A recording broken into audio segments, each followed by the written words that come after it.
Kisah Ashabul Aikah, kaum penyembah pohon pada zaman Nabi Syuaib. Kisah ini disebutkan beberapa kali dalam Al-Quran. Salah satunya pada surat Asy-Syu'ara ayat 176 hingga 191. Diceritakan bahwa pada zaman Nabi Syuaib ada suatu kaum yang lebih memilih menyembah pohon daripada beriman kepada Allah Subhanahu wa Ta'ala. Akibatnya, Allah menurunkan azab berupa gempa bumi yang dahsyat menghancurkan kaum ini. Nabi Syuaib alaihi salam diperintahkan Allah untuk berdakwah kepada suatu kaum yang tinggal di daerah Madyan, sebuah kawasan di antara Hijaz dan Syam.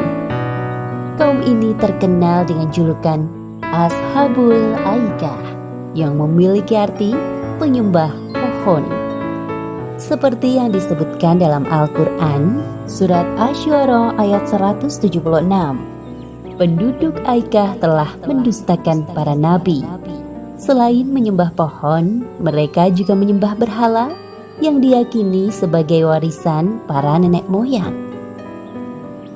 Nabi Syuaib tak henti-hentinya mengajak kaum Aikah untuk meninggalkan sesembahan mereka yang tidak bisa memberi manfaat sedikit pun. Namun sayangnya mereka tetap pada keyakinannya. Wahai kaumku, sembahlah Allah SWT. Sesungguhnya tidak ada Tuhan sesembahan yang pantas bagimu selain Dia. Sebagian besar kaum Aikah berprofesi sebagai pedagang. Salah satu kebiasaan buruk kaum Aikah yang masih sangat sulit dihilangkan adalah suka mengurangi takaran timbangan. Ketika tiba musim panen, mereka membeli barang sebanyak-banyak dengan harga yang sangat murah untuk disimpan di gudang. Sebaliknya, saat datang musim paceklik, mereka akan mencekik pembeli dengan menaikkan barang dengan harga yang tinggi. Wahai penduduk Aikah, hentikanlah kebiasaan mengurangi hak orang lain dalam timbangan kalian. Sesungguhnya, perbuatan itu sangat dibenci oleh Allah. Padahal Allah SWT telah memberikan kalian kehidupan yang makmur. Seharusnya kalian mengucap syukur atas limpahan nikmat-Nya. Seperti yang disebutkan dalam Al-Quran, surat Hud ayat 85. Dan wahai kaumku, penuhilah takaran dan timbangan dengan adil. Dan janganlah kamu merugikan manusia terhadap hak-hak mereka. Dan jangan kamu membuat kejahatan di bumi dengan membuat kerusakan. Wahai Syuaib, apakah Tuhanmu yang menyuruhmu untuk melarang kami mengelola harta sesuai cara yang kami kehendaki? Wahai kaumku, aku hanya bermaksud untuk memperbaiki perbuatan keji kalian selama masih diberi kemampuan. Semua petunjuk yang aku ikuti hanya dari Allah. Hanya kepadanya aku bertawakal dan kepadanya pula aku kembali. Jadi, sekarang engkau juga menyuruh agar meninggalkan sesembahan para nenek moyang kami? Tidak semudah itu, wahai Syuaib.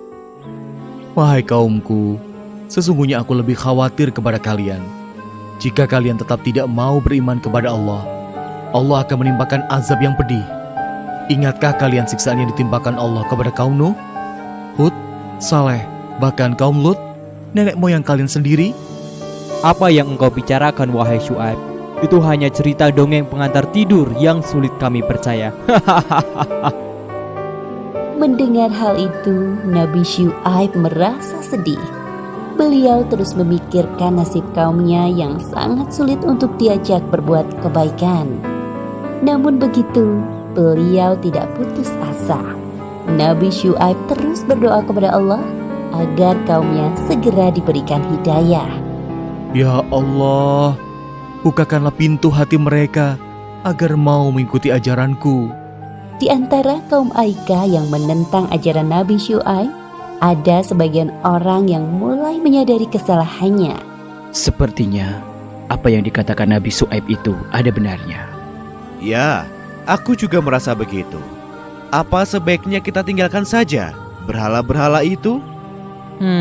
Lebih baik kita datang menemui Syuaib agar mendapatkan pencerahan darinya. Tepat sekali, ayo kita menemuinya. Ketika kaum Aikah mengetahui ada sebagian dari mereka yang mengikuti ajaran Nabi Syuaib, Mereka sangat marah. Mereka sengaja menghalangi orang-orang yang menuju rumah Nabi Syuaib.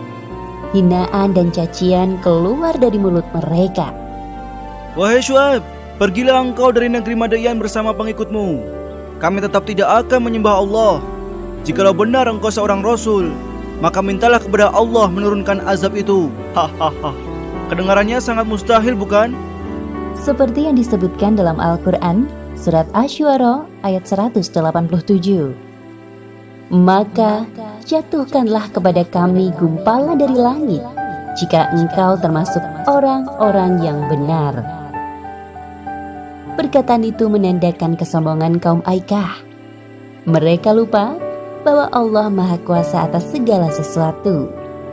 Sesungguhnya Allah SWT lebih mengetahui siapa yang berdusta dan azab bagi para pendusta. Wahai kaumku, sebelum terlambat, mohonlah ampunan kepada Allah, kemudian bertaubatlah. Sungguh, Allah SWT Maha Pengasih lagi Maha Penyayang. Kemudian Nabi Syuaib dan pengikutnya meninggalkan negeri Madian. Beberapa hari setelah kepergian Nabi Syuaib dan pengikutnya, terjadi keanehan di langit. Awan biru berubah menjadi hitam, bergulung-gulung dan bergerak perlahan menaungi negeri Madian. Awan hitam itu menimbulkan hawa panas yang menyengat sampai ke ubun-ubun. Kaum Aikah mengeluh kepanasan. Terdengar suara guntur menggelegar dan disusul dengan gempa yang dahsyat. Seperti yang disebutkan dalam Al-Quran Surat Al-A'raf ayat 91. Lalu datanglah gempa menimpa mereka, dan mereka pun mati bergelimpangan di dalam reruntuhan rumah mereka. Pada hari itu kaum Aikah mendapatkan siksaan yang sangat pedih. Sungguh janji Allah itu benar adanya. Demikianlah kisah Ashabul Aikah yang mendustakan Nabi Syuaib dan tidak percaya akan azab dari Allah. Beberapa pelajaran yang dapat kita ambil dari kisah ini, diantaranya, pertama, jangan suka berbuat curang. Contohnya dengan mengurangi takaran dalam timbangan, karena perbuatan tersebut termasuk bentuk pencurian. Kedua, jangan sekali-kali bersikap sombong, apalagi mengatakan hal-hal buruk yang dapat membuat Allah murka. Bisa jadi hal tersebut dikabulkan oleh Allah Subhanahu wa Ta'ala. Wallahu a'lam bishawab.